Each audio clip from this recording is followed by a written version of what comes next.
Next, we are going to discuss about political and administrative divisions.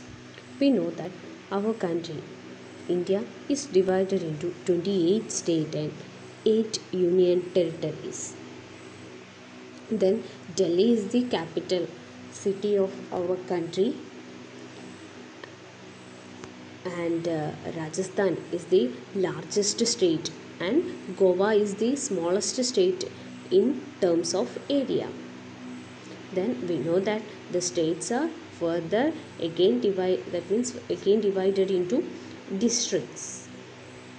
So next we are going to discuss about one important topic, that is physical division of India.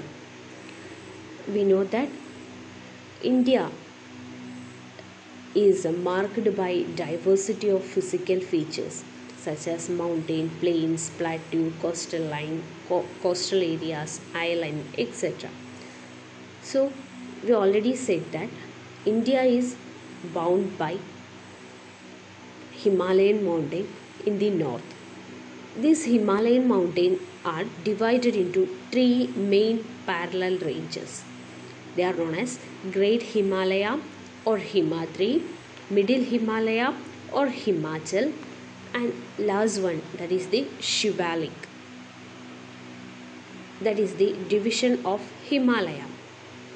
Himalaya, that means the Himalaya is divided into three parts.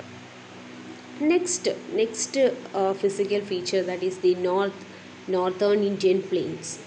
Northern Indian plains, it is formed by the action of Himalayan rivers, mainly Indus, Ganga and Brahmaputra. So this area is very fertile land for cultivation. The next physical feature, it is the Great Indian Desert. We know that in the western side of India, that is the Rajasthan part, we had one desert. So it is a dry, hot, sandy land. So it has very little vegetation. In this map, you can see the Great Indian Desert. Then next physical feature, that is the Peninsula Plateau. So this Peninsula Plateau is a triangular in shape. It is made up of numerous hill ranges, valleys, etc. Aravalli Hills is the one of the oldest range of world. So the Vindhyan range, Satpura range are other important ranges. The rivers like Narmada, Tapi is flow through these ranges.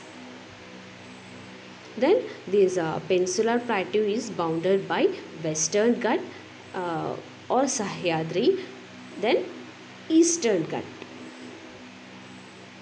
Then next physical feature, that is the coastal plain. So the coastal plains are very narrow. We have eastern coastal plain and western coastal plains.